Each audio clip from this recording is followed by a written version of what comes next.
Hello, guys. Good morning. I'm going to be doing muscular review today, and I am just going to be going over the main things of the muscular system, like the anatomy, physiology, types of muscles, how I can identify muscles, and hopefully give you guys a little bit of a review.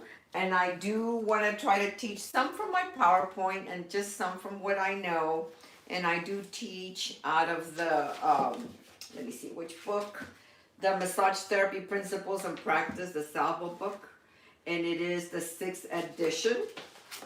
So I know that there's a lot of schools all over the country that do teach out of this book too, and I really should be teaching out of what I call my Bible, which is the Trail Guide to the Body. But for now, this is good. So let's begin. Just a quick review over the muscular system, and remember the anatomy is the parts. What are the parts that make up the muscular system? So the parts would be, of course, obviously the muscles, and we have three types of muscles, which is the smooth, the cardiac, and the skeletal muscles. We work mainly on the skeletal muscles, okay? And a smooth muscle would be like your blood vessels, your digestive system, all of the organs inside are smooth muscle, and they are involuntary. And what that means is that they work without you thinking, oh, I just ate that hamburger, I gotta digest it. Oh, I gotta, pump the blood through my heart, or, I gotta, breathe in, really deep. Now, the breathing is controlled. It's both voluntary and involuntary, because at night you're still breathing, even though you're not thinking of breathing. However, you can control it, by breathing slow, or so when you're doing exercise, it just automatically races up. So it just depends on the muscle. Like I said, smooth muscle is involuntary. Remember that there is smooth muscle, um, that's your internal organs, your cardiac muscle, and then your skeletal muscle. And the associated structures would be the tendons. Tendons connect bone to muscle. Remember, ligaments connect bone to bone. And then the related fascia structures too, like the aponeurosis is a flat sheet tendon. And also fascia now, they're finding out how important fascia is. You know, you cannot see fascia in an MRI. So fascia was ignored for many, many years until recently they started discovering how important the fascia is.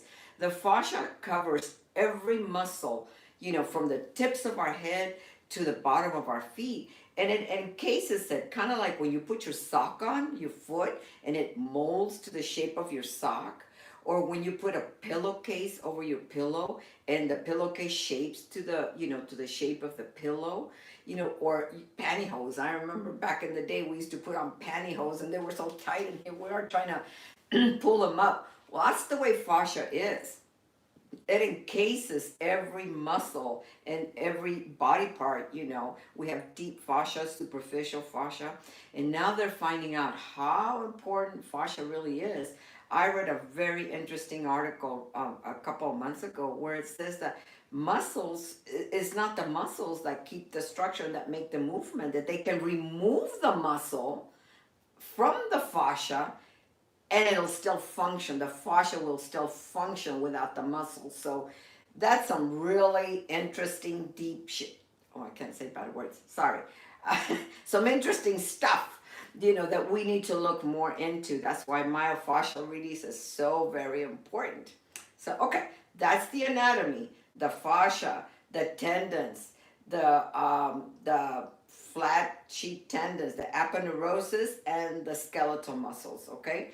So now the physiology of the muscular system is for us to maintain posture. The reason we can walk and, stand is because of our muscles. You know, uh, Muscle tone, is a partial contraction, and that keeps us, we're a little bit, every time we're standing still, our muscles are a little bit, static for us to be able to stand here. Another function of the of the muscular system is heat production, which is known as thermogenesis. It produces heat. Like let's say that it's really cold outside, your muscles start, shaking and shivering, and those are the goosebumps. And I'm going to talk about my favorite muscle.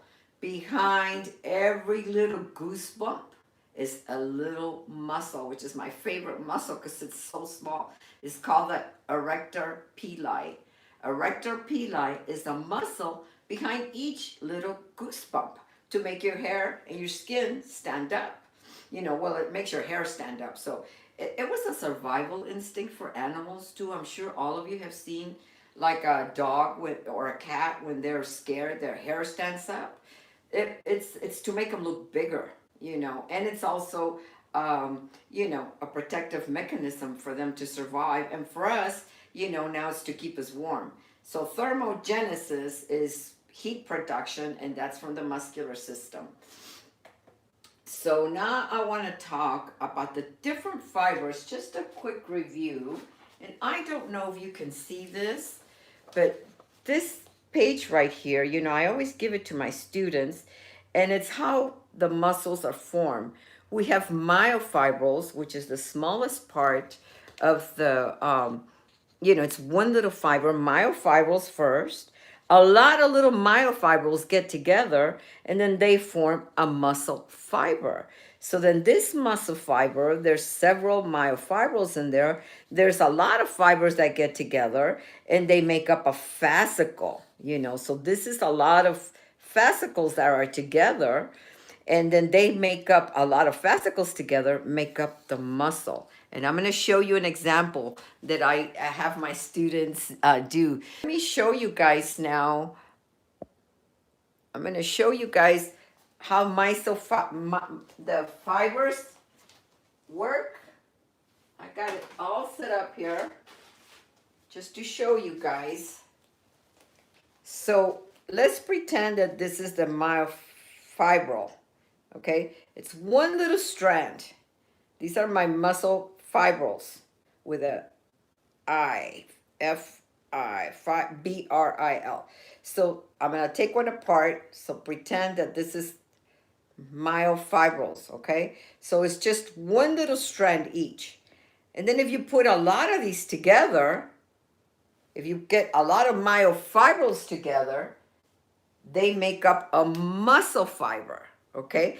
I took this apart from here, so there's a lot of muscle fibrils. They make up a muscle fiber. And if you put if you put several fibers together, they make up fascicles. So I made up my fascicles here.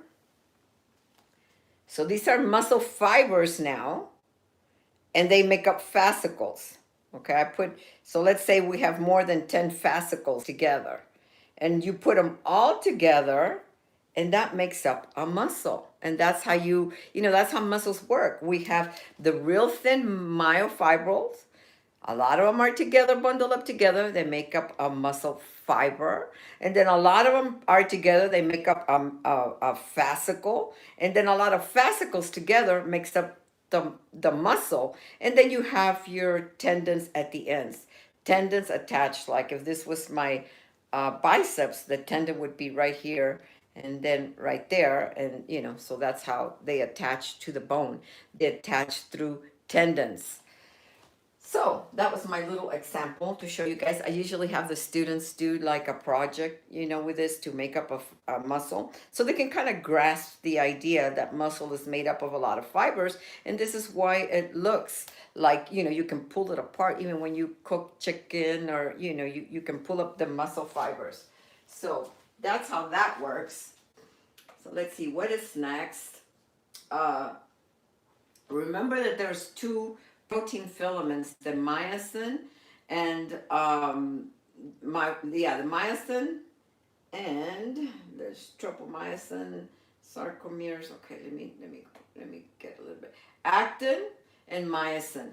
Actin is the thin protein filament. Myosin is the thick filament. And the way I teach it, I know this is really simplistic, but if you think of actin has less letters in it, that's thin.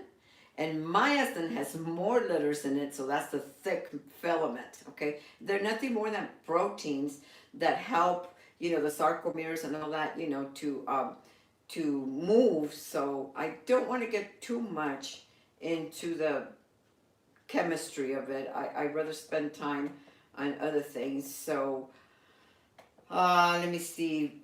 I want to talk about the belly, the origin, and the insertion.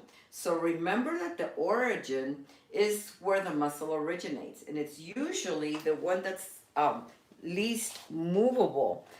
So let's say the origin of my biceps, is right here. It's the one that's the least movable.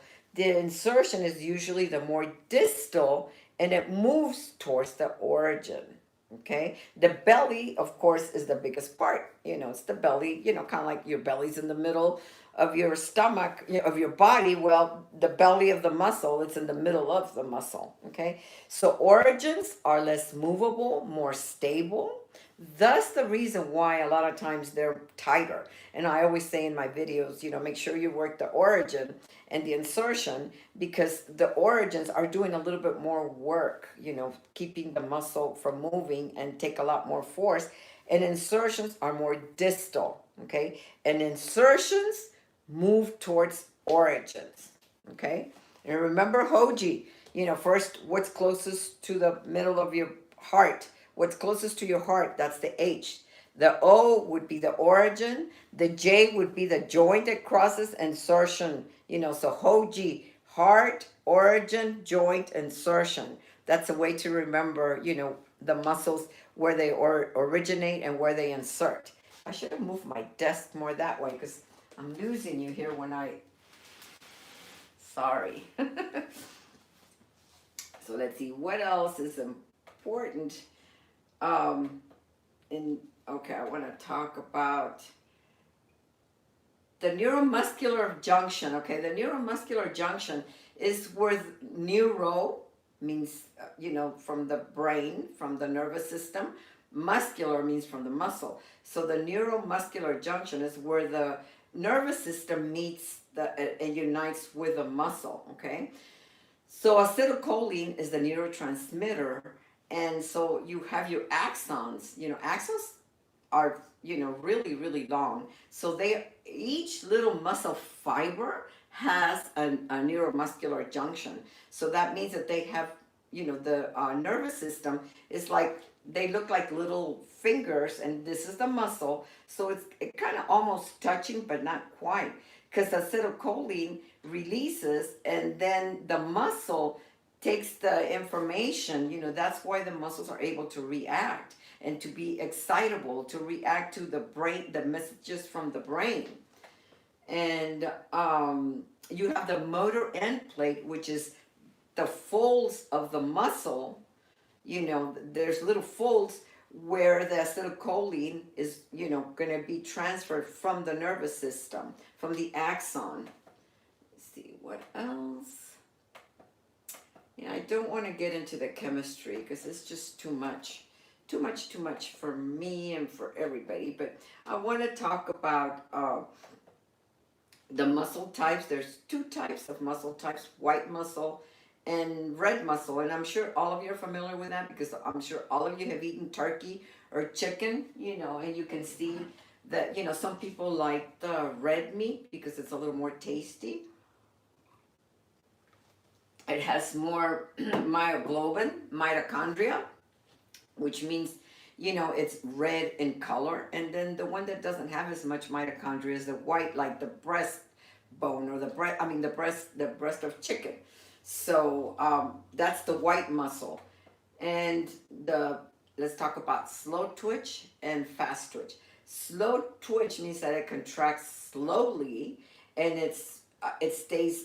You're able to run longer or use for longer periods of time, and it doesn't fatigue as much. So these are your runners. Your runners have a lot more, and they use more, slow twitch with a lot of mitochondria, because it takes a lot of, oxygen for that.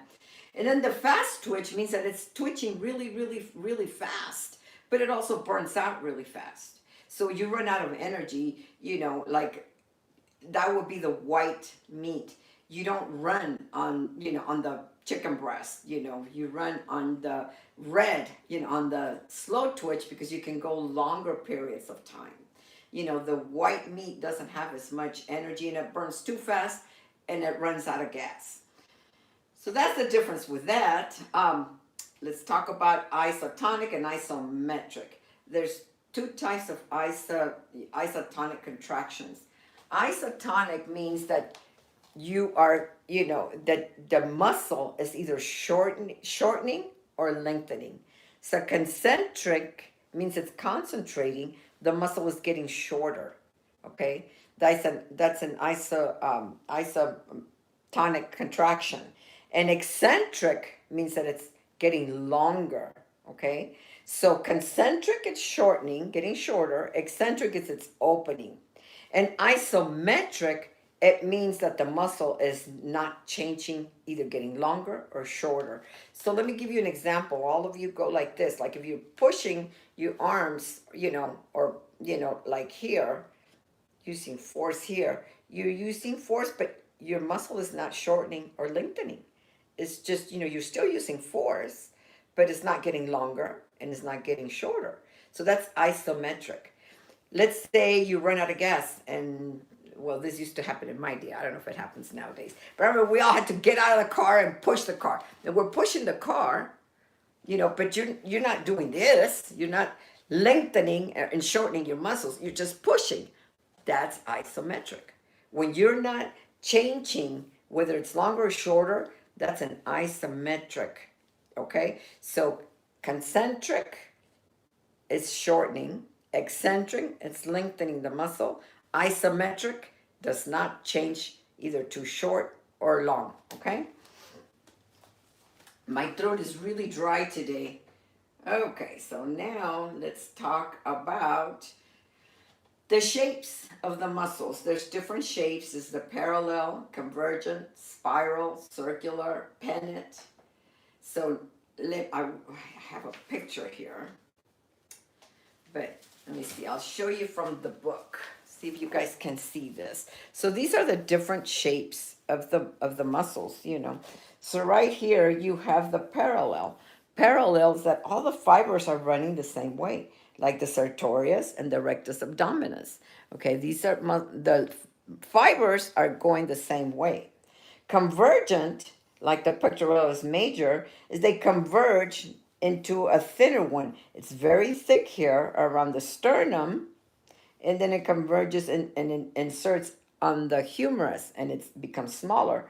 Spiral, like the latissimus dorsi, it spirals a little bit. It's going by shape. Okay, orbicularis oris. Orbicularis means circle. So you have your orbicularis oris or orbicularis oculi. So these are circular. Pennant, we have unipennant, bipennant, and multipennant. Remember that these prefixes, what they mean: uni means one, bi means two, multi means more than two. So that means that the tendon is on one side and then the fibers are on the other side, like the flexor pollicis longus. The tendon's on one side and then the fibers, like a feather, are only on one side. Bipennant is like your rectus femoris. The tendon is in the middle and then it's got feathers on the side. So this looks more like a feather. Like you've seen a bird feather. A bird feather is a perfect example of a bipennant, shape of a muscle, because it's got the tendon in the middle and then the fibers on the outside.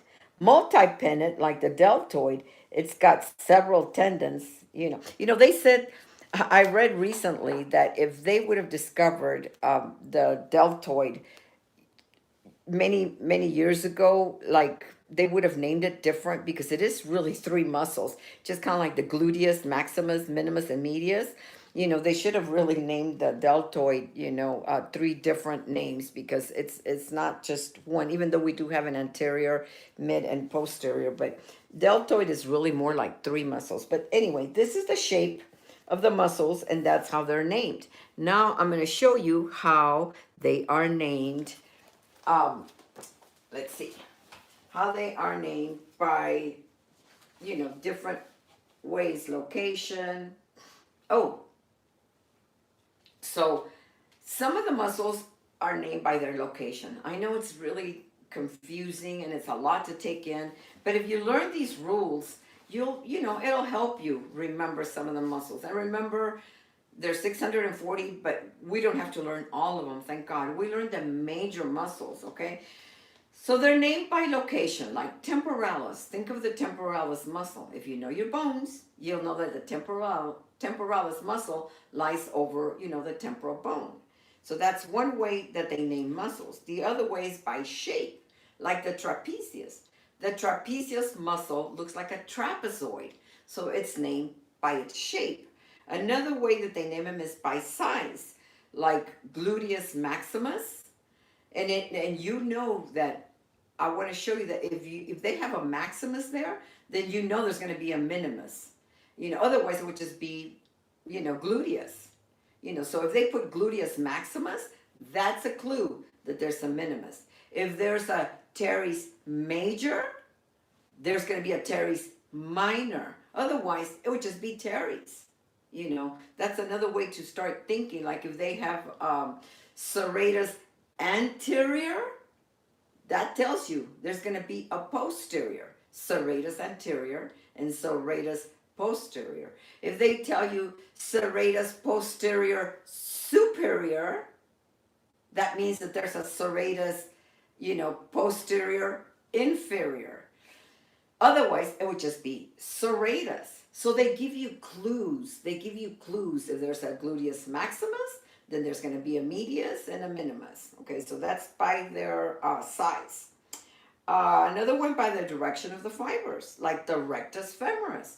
Rectus means straight line. So the rectus femoris, is right here. Rectus abdominis is in the abdomen. Rectus femoris, because it's over the femur, is right here. And that means the fibers are going down straight.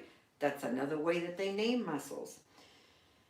Another one is by origins. We have, biceps brachii, 2 origins. Triceps brachii, 3 origins. So that's another way that they name, muscles too. Another way by location. One of my favorite muscles besides erector pili is, now all of you already know where erector pili is, right? If I ever test you, you guys better know. All my students know where that is because I always talk about erector pili because it's my favorite because it's they're so tiny. Imagine each little hair has one little muscle. Okay, I'm off topic. So by location, it's another way to learn where the muscles are. Sternocleidomastoid. What does that tell you?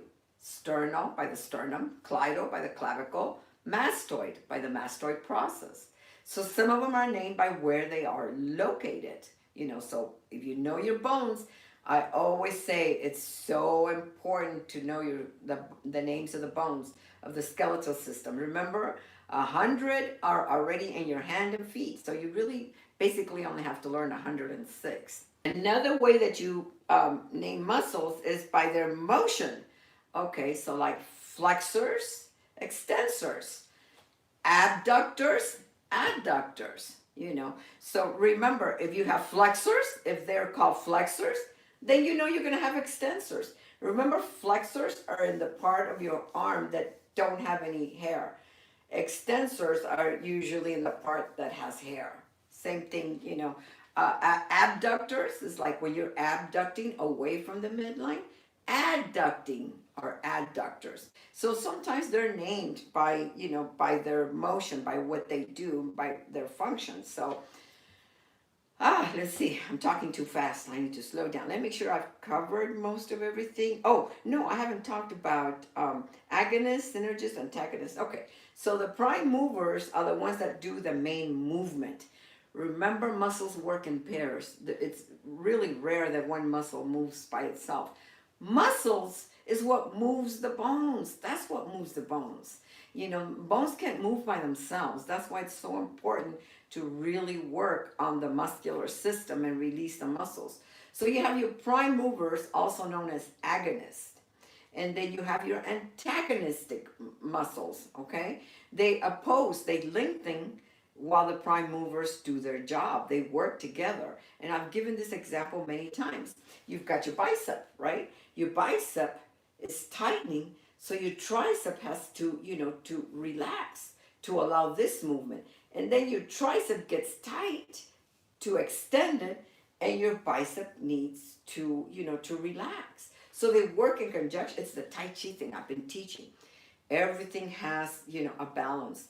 If one goes up, the other one must come down. If one muscle relaxes, the other one has to tighten. And so the agonist is the prime mover. The antagonist is the one that's doing the opposite to relax. Fixators are the ones that stabilize the joint. So let's say the deltoid would be a fixator so that the insertion of the bicep can move towards the origin. Okay, so the deltoid will be the fixator. It's stabilizing, the joint.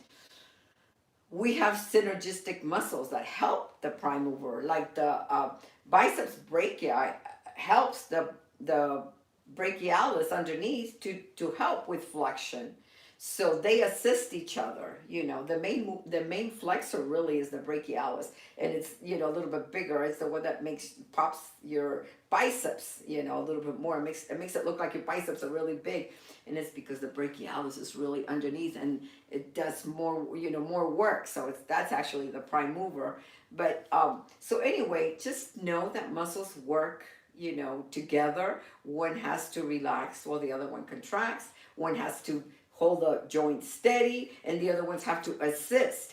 I see more people coming on. Let me say hi. Oh, now they're gone. I didn't get to say hi. But anyway, so you have your prime movers.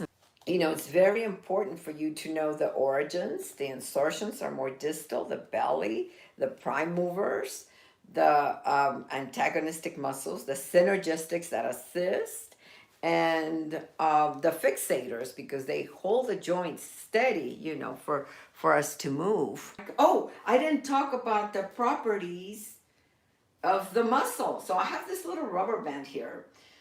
So extensibility is the ability of the muscle to stretch. This is extensibility. It's able to stretch. And elasticity is it's able to get back to its original shape. Okay, so extensibility, it extends. Elasticity is it goes back to its original shape. Excitability, it's able to get excited, and what that means is it's able to receive the message from the nervous system. The nervous system is saying, "Hey, you need to move your hand because, or the stove is hot." So it's able to receive a message from the nervous system. That's what excitability means, the communication between the neurons and the muscle. And then the last property is the contractility, is that it's able to contract. It's able to shorten, okay? So I think that's the muscular system in a nutshell. Until the next time, create a great day. Remember, it's all in your thoughts.